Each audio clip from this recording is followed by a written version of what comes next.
نصوم نهارنا حبا وشوقا ونرجو العفو من رب الأماني۔ دنیا میں جو لوگ دوسروں کو خیر سکھاتے ہیں، برائی سے روکتے ہیں، تعلیم دیتے ہیں، جہالت سے بچاتے ہیں، وہ لوگ امام کہلاتے ہیں، استاد کہلاتے ہیں، مرشد کہلاتے ہیں۔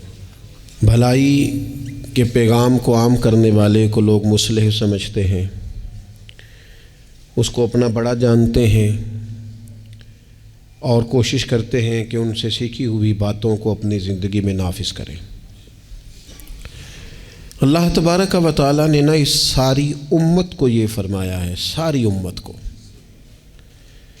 کہ تم اس لیے بہترین امت ہو کہ تم نے لوگوں کو خیر کا حکم دینا ہے، تم نے لوگوں کو برائی سے بچانا ہے۔ کنتم خیر امت اخرجت للناس، فرمایا تم بہترین امت ہو، لوگوں کی بھلائی کے لیے تمہیں پیدا کیا گیا ہے۔ تأمرون بالمعروف وتنہون عن المنکر، تم لوگوں کو معروف کا حکم دو گے اور منکرات سے منع کرو گے۔ اس امت نے، پوری امت نے پیشوائی کرنی ہے پوری دنیا میں، جہاں بھی کفر ہے، شرک ہے، جہاں بھی اسلام سے دور لوگ عقائد لے کے بستے ہیں، ان سب لوگوں تک پیغام حق پہنچانا ہے، ان کی ذہن سازی کرنا، ان کو یہ بتانا کہ سچا اور کھرا دین دین اسلام ہے، ان کو یہ بتلانا کہ ہماری بھلائی، ہماری نجات اللہ کو ماننے میں ہے اور رسول کریم علیہ السلام کے دروازے کی گدائی میں ہے۔ یہ اس پوری امت کے ذمے اللہ نے لگایا۔ ہمارے ہاں لوگ یہ سمجھتے ہیں کہ مجھے نسبت حاصل ہو گئی ہے، اب میرا اعزاز بن گیا ہے، لیکن جو چیز وجہ نسبت ہے اس کو میں اختیار کروں چاہے نہ کروں۔ استاد بڑا باعث افتخار ہے، پر اس کی وجہ عزت یہ ہے کہ وہ پڑھاتا ہے، اور اگر وہ پڑھائے ہی نہ، وہ کہے جی میں استاد ہوں میری عزت کرو، بھئی آپ کا جو منصب ہے وہ بھی تو پورا کریں آپ۔ ایک شخص ہے جس کی وجہ عزت یہ ہے، وجہ فضیلت یہ ہے کہ وہ کسی کو کوئی ہنر سکھاتا ہے، کوئی کام سکھاتا ہے، وہ کہے کہ میری عزت تو کرو، پر جو وجہ ہے عزت کی وہ میں پوری نہیں کروں گا، تو لوگ کہیں گے بھی جو وجہ اعزاز ہے وہ تو آپ نے پورا کیا ہی نہیں۔ اس امت مسلمہ کی جو وجہ فضیلت ہے وہ سب سے پہلی تو یہ ہے کہ یہ رسول پاک کی امت ہے، یہ سب سے پہلا اعزاز ہے۔ اور دوسری اس کی جو فضیلت اللہ کے قرآن نے بیان کی وہ یہ کی کہ تأمرون بالمعروف، یہ لوگوں کو بھلائی کا حکم دینے والے لوگ ہیں، وتنہون عن المنکر، اور یہ لوگوں کو منکرات سے، بری چیزوں سے، بری باتوں سے روکنے والے ہیں۔ اس امت نے غلبے کا کام کرنا تھا، دنیا پہ دین کے جھنڈے کو بلندی دینی تھی۔ ہمارے ہاں جو ہمارا دین ہے نا، اسے ہم نے بطور مذہب کے لیا ہے، بطور دین کے نہیں۔ ہم دین اسلام کو مذہب کے طور پر لیتے ہیں، نماز پڑھنا، روزہ رکھنا، شادی کا موقع آ گیا تو چلو باقی سارے کام اپنی مرضی کے، اور نکاح ضرور کرنا ہے، ایجاب و قبول کرانا ہے دینی طریقے پر، اچھی بات ہے۔ ہم اس کو بطور مذہب کے لیتے ہیں، بطور دین کے نہیں۔ یعنی ہم کہتے ہیں کہ ہم مسجد کے اندر تو اسے قبول کریں گے، لیکن جب دینی طور پر قبول کریں گے نا، پھر ہم مطالبہ کریں گے کہ کچہری میں بھی رسول اللہ کا دین ہونا چاہیے۔ پھر ہم نفاذ کی بات کریں گے، پھر ہم اس کے غلبے، هو الذی ارسل رسولہ بالہدی والدین الحق، یہ دین ہے، والدین الحق لیظہرہ علی الدین کلہ۔ اللہ فرماتے ہیں یہ رسول ہم نے اس لیے بھیجے ہیں دین حق دے کے، تاکہ اس دین کو سارے دینوں پر غالب کر دیں، اس کا غلبہ ہو۔ ہمارا کفر کے ساتھ یہ طریقہ ہمیشہ یہ رہا، غیروں کے ساتھ، کہ بھئی دین ہمارا چلے گا، تم ہمیں جزیہ دو، اپنے مذہب کے مطابق تم کرو پوجا پاٹ، معاذ اللہ جو تم نے کرنی ہے، اگرچہ وہ درست نہیں ہے۔ لیکن اب کیا ہوا ہے؟ اب یہ ہوا ہے کہ نظام ان کا ہے ہر جگہ پہ، اور ہمیں یہ کہا گیا ہے کہ نماز پڑھو کوئی حرج نہیں، روزہ رکھو زکوٰۃ دو، خدمات کرو، لیکن جو نظام ہے ارسل رسولہ بالہدی والدین الحق کے لیظہرہ علی الدین کلہ، وہ ہمیں کہتے ہیں کہ نظام ہمارا رہے گا۔ امریکہ، افریقہ، برطانیہ میں نماز پڑھنے پر تو کوئی پابندی نہیں، لیکن وہ آپ کو آپ کے قانون کے مطابق نفاذ دین کی اجازت، اور یہاں بھی یہ حال ہے۔ ہمارا سیاستدان کیا کہتا ہے مولوی نماز پڑھے، کون منع کرتا ہے، بڑی مسجد بنائے، لیکن سیاست کی بات نہ کرے، وہ غلبے کی بات نہ کرے، وہ اسمبلی میں دین کی بات نہ کرے۔ یہ وہ بنیادی فرق ہے جسے سمجھنے کی ضرورت ہے کہ جب تک نفاذ دین نہیں ہوتا اتنی دیر تک یہ تفریق ختم نہیں کی جا سکتی کہ یہ امیر ہے اور یہ غریب ہے۔ اتنی دیر تک یعنی آپ تک نماز تو آئے گی اگر آپ بطور مذہب دین کو لیں گے، لیکن انصاف نہیں آئے گا۔ انصاف گھر میں تب آئے گا جب دین نافذ ہوگا۔ غریب کو اس کی داد رسی اس وقت ہوگی جب کچہری میں اور جب پارلیمنٹ میں دین آئے گا۔ یہ ضروریات زندگی کی تب پوری ہوں گی، ورنہ ٹھیک ہے غریب کی مدد ہو رہی ہے، مسکین سے تعاون ہو رہا ہے اپنے لب و لہج، تو دین کے لیے جد و جہد کرنا، دین کے نفاذ کی کوشش کرنا، سب سے پہلا مسئلہ تو یہ ہے دین کیسے نافذ ہو۔ سب سے پہلا مسئلہ تو یہ ہے کہ ہمارے اندر وہ خاص شعور ہی نہیں کہ مذہب کو نافذ ہونا چاہیے، کیونکہ اپنی اپنی دکانداری، اپنا اپنا نظام، اپنا اپنا حساب، اپنے طریقے سے سب لوگ لے کے چل رہے ہیں۔ وہ ایک نظام کے جھنڈے کے تلے آنے کو تیار۔ سب سے پہلی بات تو یہ ہے کہ ہمارے اندر دینی شعور پیدا ہو، ہم پسند کریں اس بات کو کہ اگر نبی پاک نے سادہ کھانا پسند کیا تو ہمیں بھی سادہ پسند ہے۔ ہم پسند کریں اس بات کو کہ اگر حضور نے فرمایا ہے کہ سادی بارات جائے گی، تھوڑے سے لوگ ہوں گے، نکاح آسان ہوگا، وہ برکت والا ہوگا، تو ہمارا یعنی وہ جو ہمارے اندر چیز پنپتی ہے نا کہ میں مطلب چاہ کرنا ہے میرے منڈے دا بیاہ ہے، وہ پنپے نہ، وہ خواہش نہ پیدا ہو۔ سب سے پہلی بات تو یہ ہے ہم کہیں یار میں اسی طرح بیٹی کا بیاہ کروں گا جس طرح مدینے والے نے سیدہ فاطمہ کا کیا ہے، ہم اسی طرح نکاح کو رواج دیں گے جس نکاح کا رواج نبی پاک نے مولا علی شیر خدا کے لیے پسند فرمایا ہے۔ یہ جب پہلی بات تو یہاں اپنے آپ کو کھڑا کرنا بڑا ضروری ہے، یہاں نہیں کھڑا کر پاتے۔ اگر پیسے ہاتھ نہیں آئے تو چلو ٹھیک ہے ہم سادے ہو گئے، اگر آ گئے تو یاد رکھو فقیری میں فقیری کرنا کوئی کمال نہیں، کرنی پڑتی ہے، مجبوری ہوتی ہے۔ فقیری میں فقیری کوئی کمال نہیں، کمال تو یہ ہے کہ تو بادشاہی میں فقیری کرے، تیرے پاس لاکھوں پڑے ہوں پر تیرا مزاج فقیرانہ ہو، کروڑوں اربوں تو خرچ کرنے کی طاقت رکھتا ہو لیکن تو کہے نہیں میں مزاج فقیر۔ سلام اس پر کہ جس نے بادشاہی میں فقیری کی، سلام اس پر کہ جس نے بے کسوں کی دستگیری کی، سلام اس پر کہ جس نے بادشاہی میں فقیری کی۔ نبی پاک علیہ السلام نے بادشاہی میں فقیری کی، حضرت ابو بکر نے بادشاہی میں فقیری کی، حضرت سیدنا عمر فاروق نے بادشاہی میں فقیری کی، کروڑوں خرچ کرنے والے عثمان غنی، لیکن سیدنا عثمان غنی کی شان یہ ہے کہ جب خطبہ دینے کے لیے منبر پہ بیٹھتے ہیں تو کرتے پہ بھی پیوند ہیں اور ان کی تہمت پر بھی پیوند ہیں اور ان کی پگڑی بھی پرانی ہے۔ تو لوگوں نے کہا یہ کیا ہے؟ تو کہا یہ وہی ہے جو ہمیں مدینے والے رسول نے سکھایا ہے، وہ خرچ کرنا ہے دوسروں پر، وہ سارے کا سارا اپنے اوپر اعلیٰ آسائشیں حاصل کرنا اور پتہ نہیں کہاں سے کہاں نکل جانا۔ حضرت مولا علی شیر خدا امیر المومنین ہیں، لیکن کوفے کی جامع مسجد کے باہر کھڑے ہو کے کہتے ہیں میری زرہ خرید لو، تامت زیادہ پرانی ہو گئی، اب تو پیوند کی جگہ بھی نہیں رہی، اگر پیسے ہوتے تو میں زرہ نہ بیچتا۔ یہ بادشاہی میں فقیری ہے۔ یہ کون ہے؟ یہ علی کون ہے؟ یہ حسنین کون ہیں؟ یہ دنیا کے باغ کے مالک نہیں، یہ تو جنت کے مالک لوگ ہیں، لیکن بادشاہی میں فقیری ہے۔ ایک تو یہ ماحول بنائیں کہ دین کو بطور دین قبول کریں، جس کو تجارت نہ بنائیں کہ میں نفل پڑھوں گا تو میرا کام صحیح چلے گا تو میں فلانا کام کروں گا۔ عبادت کو عبادت رہنے دیں، اگرچہ تسبیحات گننا جائز ہے لیکن ہر وقت اپنی نیکیاں گنتے ہی رہنا اور کانوں میں بتا دینا کہ آج میں 4,500 پڑھے ہیں، یہ بھی ٹھیک۔ زاہدوں نے یہ عجب کام کیا، اب بس ہے نا کہ تسبیح کے دانوں سے جو کام لیا کیا یہ تھا نا کہ بے شمار پکارتے تجھ کو، اور یہ بھی کوئی بات ہے گن گن کے تیرا نام لیا، گن گن کے تیرا نام لیا. وہ جو دیتا ہے وہ بھی کبھی گنا ہے، لیکن اس کا نام بھی لینا تو پہلے گن لینا. یہ کیا بات ہوئی؟ میں نے کہا گننا جائز ہے، لیکن اس گننے میں اپنے آپ کی بڑھوتری بیان کرنا کہ میں بڑی شے ہوں، میں نے اتنا پڑھا، یہ درست نہیں ہے. تو میرے عزیز، ایک تو دین کو نافذ کریں، اپنی طبیعت دین جو کہتا ہے نا. خواجہ صاحب نے خط لکھے ہیں کچھ 8 خط میں نے خواجہ صاحب کے پڑھے ہیں جو خواجہ قطب الدین بختیار کاکی کے نام ہے. ان خطوں میں نا ایک خط خواجہ صاحب نے اس طرح لکھا ہے اپنے مرید کو، کہتے ہیں خواجہ قطب الدین صاحب کو، کہتے ہیں پتر درویش کی مرضی کوئی نہیں ہوتی.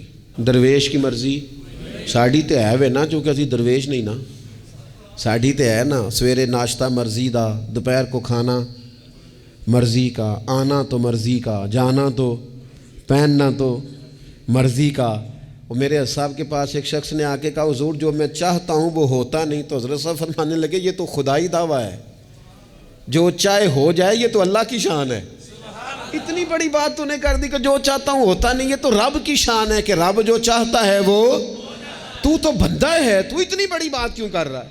خواجہ معین الدین چشتی رحمۃ اللہ علیہ خواجہ قطب صاحب کو خط لکھتے ہیں اور فرماتے ہیں پتر درویش کی مرضی نہیں ہوتی. حضور کیا مانا؟ تو فرمانے لگے درویش کی وہی مرضی ہوتی ہے جو اس کے رب کی مرضی ہوتی ہے. ہم جب خود مذہب پہ عمل کریں گے تو لوگوں کو اندازہ ہوگا کہ مذہب عمل کے قابل ہے، دین عمل کے، لیکن خود تو عمل کر ہی نہیں رہے. ہر موقع پر برادری سامنے، ہر موقع پر رسم و رواج سامنے، تو دوسروں پر دین کیسے نافذ ہوگا؟ تو کہیں سے شروع کریں. دوسری بات یہ ہے کہ اشاعت علم بڑا ضروری ہے. دین کی جو بنیادی اور ضروری تعلیمات ہیں، دیکھیں کسی شخص کو کی روزی روٹی ٹھیک کر دینا بھی بڑی بات ہے، لیکن اس کو علمی طور پر مضبوط کر دینا، اس کو اللہ والا کر دینا، اس کا توکل مضبوط کر دینا، اس کے مزاج میں صبر پیدا کر دینا، حوصلہ پیدا کر دینا، خودداری پیدا کر دینا، عزت نفس اس کی طبیعت میں ڈال دینا، یہ اس کی جو خدمت ہے نا، یہ والی، یہ بہت بڑی خدمت کہ آپ نے کسی بندے کو اخلاقی طور پر دینی، روحانی اور مذہبی مزاج دے دیا. رسول اللہ صلی اللہ تعالیٰ علیہ وسلم کے زمانے میں صحابوں کے پاس کروڑوں اربوں خربوں روپے نہیں آئے تھے. ان کے پاس کیا آیا تھا؟ خلق محمدی کا رنگ آیا تھا ان میں صلی اللہ تعالیٰ علیہ وسلم. اس کو سیکھنے، سمجھنے اور عمل کرنے کی عادت. لوگوں میں پیغام دین اور اشاعت علم یہ بڑا ضروری کام ہے، اور انسان ساری زندگی سیکھے. ابھی بھی قرآن مجید اللہ کے فضل سے کئی دفعہ موقع ملا اس کو ترجمے تفسیر کے ساتھ، مختلف تفاسیر کے ساتھ سارا دیکھنے کا، لیکن ابھی بھی بعض اوقات پڑھتے ہیں تو کچھ آیتوں کا نیا معنی سمجھ میں آتا ہے. کئی دفعہ پڑھنے پر چیز نہیں کھلتی اور دوبارہ پڑھی ہے تو کھل گئی ہے. حضور علیہ السلام نے فرمایا میرا قرآن کبھی پرانا نہیں ہوگا، جب بھی پڑھو گے تازہ ہی مزہ دے گا. ایک تو مزاج علمی بنائیں. دوسری بات یہ ہے کہ ڈلیور کرنے کا مزاج ہو، دینے کا مزاج ہو. امت مسلمہ دیتی ہے، یہ کشکول طلب دراز نہیں کرتی. دکھ سنانا ہر وقت یہ مزاج پیدا کرنا کہ بڑی غریبی، بڑی آزمائش، بڑی پریشانی ہے، اس سے تو بندہ کمزور ہو جاتا ہے. طبیعت اس طرح کی ہو کہ کوئی سیکھ لے، کوئی سمجھ لے، کوئی اس کے اندر چیز پیدا ہو جائے. اپنی خودی کو، خودداری کو بیدار رکھنا اور کسی کا نفع کرنے کی کوشش کرنا. حضرت عمر فاروق رضی اللہ تعالیٰ عنہ سفر کر رہے تھے، ایک بوڑھے کو بھیک مانگتے دیکھا، اسے پہچان لیا، فرمایا تو فلانا فلانا یہودی نہیں؟ یہودی. اس نے کہا میں وہی ہوں. فرمایا بھیک مانگ رہے ہو؟ کہنے لگا میں اسلامی حکومت کو جزیہ دیتا ہوں، لیکن اب بوڑھا ہو گیا ہوں، کمائی نہیں کر سکتا، تو جزیہ تو دینا ہوتا ہے نا، تو میں کچھ خیرات کٹھی کرتا ہوں، تو کچھ اپنے اخراجات دیکھتا ہوں اور کچھ میں جزیہ دیتا ہوں. تو حضرت عمر اس کو پکڑ کے لائے وزیر خزانہ کے پاس. فرمایا جب تک یہ بندہ ٹھیک تھا ہمیں جزیہ دیتا تھا، اب جب تک یہ بیمار ہے اسلامی حکومت اسے ماہانہ اس کے خرچہ دیا کرے گی. یہ امت تو دینے والی ہے، اس کو ماہانہ خرچ ہم دیں گے. وہ شخص کہتا ہے ساری عمر جزیہ دیا تھا، قریب رہے تھے، وہ اثر نہیں ہوا. اور حضرت عمر کی یہ بات ایسی اثر کر گئی، میں نے کہا حضور یہودی بن کے ضرور میں نے خیرات لینی ہے، آپ میرا ہاتھ پکڑے نا، مجھے کلمہ پڑھائیں. ہم اس مسئلے کو ہی ختم کریں، یہ تفریق ہی ختم ہو۔ امت تو دیتی ہے، امت تو بانٹتی ہے، امت کے اندر تو جذبہ ہوتا ہے۔ ایک پیشہ برا ہے جوانوں، یاد رکھنا، ایک پیشہ برا ہے، اور وہ ہے کسی کے آگے ہاتھ پھیلانا۔ جو جھاڑو دے کے روزی کماتا ہے بڑی شان والا بندہ ہے، جو سویرے اٹھ کے ٹائم پہ منڈی جاتا ہے، پھل لاتا ہے، ریڑھی لگاتا ہے، وہ بادشاہ ہے، بادشاہ، اس لیے کہ اس نے ہاتھ نہیں پھیلایا، اس نے رب کی رحمت کا دروازہ کھٹکھٹایا ہے۔ وہ بادشاہ آدمی ہے، اس نے اعزاز کے ساتھ اپنی ذمہ داریوں کا احساس کیا ہے۔ بڑا مزہ آتا ہے جب شام کو بندہ اپنی دکان بند کرے اور پھر چھوٹے چھوٹے نوٹ گنے، اور پھر ان میں سے نا، میں نے دیکھا ہے غریبوں کو، کہتے ہیں جی میں نا جی وہ 50 روپے روز دے رکھے نے اللہ دی راہ تے دینے نے، اور پھر اس میں سے وہ تھوڑے سے جب بچا کے کہتا ہے نا کہ آج میں نا مطلب 4 پیسے زیادہ ہیں، آج گھر پھل بھی لے کے جانا ہے۔ وہ جو ذائقہ ہے اسے کبھی محسوس تو کرو۔ میرے رسول پاک علیہ السلام نے فرمایا سب سے بہترین کھانا وہ ہے جو اپنے ہاتھوں کی محنت سے تو کما کے کھاتا ہے، اور فرمایا اللہ کے نبی حضرت داؤد علیہ السلام اپنے ہاتھوں کی محنت کر کے کما کے کھایا کرتے۔ امت کی یہ ذمہ داری ہے کہ امت مشقت کا مزاج بنائے، طبیعت بنائے، مشقت کی ذہن بنائے۔ ہمارے ہاں تو اب جناب وہ جدوجہد کا شوق نہیں، طبیعت نہیں، پڑھنے لکھنے تک کو لوگ بس ٹھیک ہے، برکت سے سارا کچھ چل رہا ہے۔ چوتھی بات آپ کی خدمت میں یہ عرض کرنی ہے کہ امت اگر چاہتی ہے نا عروج پائے، تو پھر امت کو چاہیے کہ تھوڑا اتفاق کا بھی مزاج پیدا کرے۔ ہمارے ہاں نا فروعی مسائل میں بھی اتنا اختلاف ہے، اتنا رٹا ہے، کوئی بندہ دوسرے کو قبول کرنے کو تیار نہیں ہے، جھگڑا ہی جھگڑا، بحث ہی بحث۔ ایک گھر میں 4 لوگ رہتے ہیں اور چاروں کا مزاج مختلف ہے، چاروں کی پارٹیاں مختلف ہیں، چاروں کی سیاست مختلف ہے، چاروں کا مزاج مختلف۔ کسی خاندان میں اتفاق نہیں رہا، کسی قبیلے میں اتفاق نہیں رہا، کسی گروہ میں جماعتیں ٹوٹ پھوٹ کا شکار، تنظیمیں ٹوٹ پھوٹ کا شکار، ملکوں میں ماحول اتنا عجیب۔ یہ میرا وطن ہے پاکستان، جن لاکھوں لوگوں نے قربانیاں دی تھیں وہ پوچھتے ہیں اس لیے تمہیں وطن بنا کے دیا تھا؟ وہ جو ہجرت کر کے آتے رستے میں قتل کر دیے گئے تھے، وہ سوال تو کریں گے نا قیامت کے دن کہ یہ حال کیا تم نے وطن عزیز کا، یہ کیفیات تم نے کی لوگوں کی؟ کوئی حال ہی نہیں۔ کبھی کوئی کسی کے خلاف بات ہے تو کبھی کوئی رسہ کھینچ رہا ہے تو کبھی کوئی کسی کے پاؤں کھینچ رہا ہے۔ خدا رہا کوئی استحکام، لوگ جوڑتے ہیں، بڑوں کا کام ہوتا ہے قوم کو جوڑنا، ان کو نظریاتی طور پر مضبوط کرنا، ان کی فکر کو مجتمع کرنا۔ رائے کا اختلاف ہو جانا کوئی بڑی بات ہے؟ زندہ لوگوں میں اختلاف ہو جاتا ہے، زندے جب لوگ ہوتے ہیں تو ان کی رائے مختلف ہے، لیکن اپنی رائے کو دوسرے پہ مسلط کرنا، تھوڑا سننے کا بھی حوصلہ پیدا کرے تو کچھ اتفاق کا مزاج، کچھ تھوڑی دوسروں کی تعریف، کچھ تھوڑا کسی اور کو بھی قبول کر لینا، تھوڑا سا کسی اور کے بارے میں بھی کبھی اچھی رائے دے لینا، کبھی کہہ لینا کہ نہیں فلانا فلانا فلانا فلانا آدمی۔ جب لوگ بخیے ادھیڑ رہے ہوتے ہیں نا، فلانا بھی برا ہے، فلانا بھی برا ہے، فلانا بھی برا ہے، فلانا بھی برا ہے، تو میں اکثر کہتا ہوں یار تم نے اتنی جلدی کر دی سب کو برا کہنے کی، تمہیں پتہ نہیں لقد خلقنا الانسان فی احسن تقویم۔ رب کہتا ہے میں نے تو بڑا سونا انسان بنایا ہے اور تمہیں کسی میں اچھائی نظر نہیں آ رہی۔ اور امت وہ ہے جو رسول رحمت کی امت ہے، لیکن وہ چھوٹی چھوٹی باتیں، چھوٹی چھوٹی لڑائیاں، کچھ اتفاق۔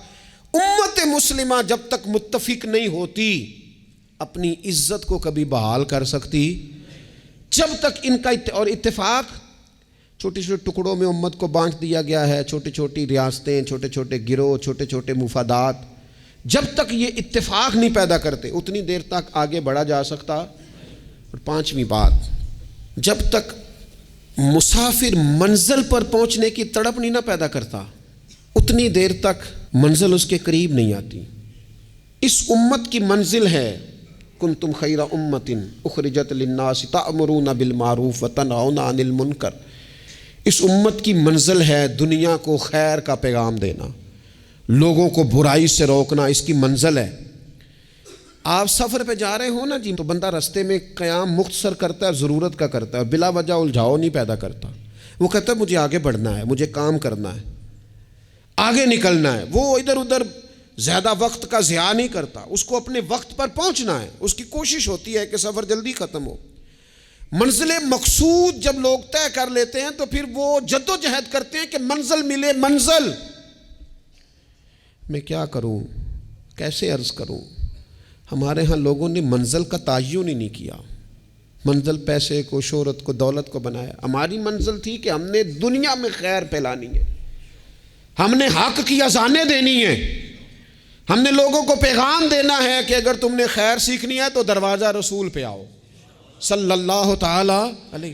لیکن ہمارا تو گھر کا جھگڑا ہی نہیں ختم ہو رہا، ذاتی رٹے ہی نہیں ختم ہو رہے، ہمارے اپنے روزمرہ کے مسائل نہیں ہمیں پیس کے رکھ، باہر نکلنے کو تیار ہی نہیں، بڑی سوچیں۔ اقبال کہنے لگے وائے ناکامی متائے کارواں جاتا رہا، اور کارواں کے دل سے احساس ضیاء جاتا رہا۔ کہنے لگے مسئلہ تو یہ ہے کہ سارا کچھ لٹ گیا اور ہمیں احساس بھی نہیں کہ لٹ گیا ہے، امت بکھر گئی، ٹوٹ گئی، اور احساس بھی نہیں کہ ٹوٹ گئی۔ کچھ کوشش، کچھ جد و جہد، کچھ آگے بڑھنا، کچھ ہمت کرنا، کچھ تھوڑا سا منزل کی طرف سفر کرنا کہ ہم اپنا جتنے لوگ آئے نا امت مسلمہ میں انہوں نے خیر میں اپنا حصہ ڈالا۔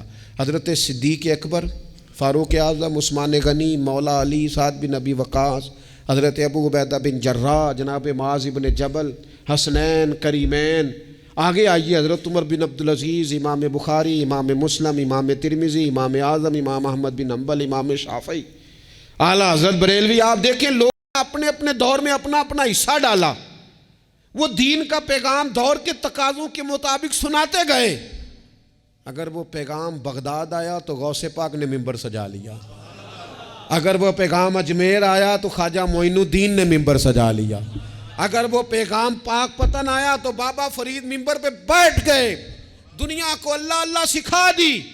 اگر وہ پیغام لاہور آیا تو سید حجویر مخدوم امم، گنج بخش فیض عالم، مظہر نور خدا، ناکسارا پیر کامل کامل آرا رہنما۔ وہ اذانیں دیتے رہے، اپنے اپنے حصے کی ڈیوٹی کرتے رہے۔ اب میری اور آپ کی باری آئی، سو کے وقت نہ گزار دینا، دیکھنا سوتے سوتے اسرائیل نہ آ جائیں، دیکھنا کھانے پینے کے سفر میں ہی زندگی تمام نہ ہو جائے، دیکھ لینا پروگرام بناتے بناتے ہی سانسیں ٹوٹ نہ جائیں۔ اقبال تڑپ کے کہنے لگے، حضور کی بارگاہ میں کہنے لگے میری زندگی کا مقصد تیرے دین کی سرفرازی، میں اسی لیے مسلمان، میں اسی لیے مسلمان، میں اسی لیے مسلمان، میں اسی لیے نمازی۔ یہ سارا کچھ جو کچھ ہے یہ بلندی دین کے لیے، سربلندی مذہب اسلام کے لیے۔ اپنے اندر جو کوئی کچھ کر سکتا ہے وہ جد و جہد پیدا کرے۔ سب سے پہلی بات تو یہ عرض کی ہے کہ اپنے اندر دین کا شعور بیدار کرے، علم دین کا مزاج بنائیں، بادشاہی میں فقیری کی طبیعت پیدا کریں، امت کو جوڑنے کی بات کریں، کم از کم فروعی اختلافات کو تو چھوڑیں۔ اور پانچویں بات یہ ہے کہ جو کوئی کچھ کر سکتا ہے وہ کرے، آگے بڑھے۔ ایک بندے کو نمازی بنا سکتا ہے تو اسے بنائے، ایک کو قرآن مجید کی تعلیم کے قریب کر سکتا ہے تو کرے، لوگوں کو بتائے کہ یہ گناہ، یہ میل کچیل، یہ مومن کی شان ہی نہیں، مومن کا کردار، اس کی عظمت اس کے نام سے واضح ہے۔ حضور والے جو ہیں وہ تو لفظ سے واضح ہے کہ یہ کون لوگ ہیں۔ میری زندگی کا مقصد تیرے دین کی سرفرازی، میں اسی لیے مسلمان، میں اسی لیے نمازی، وما علینا الا البلاغ المبین۔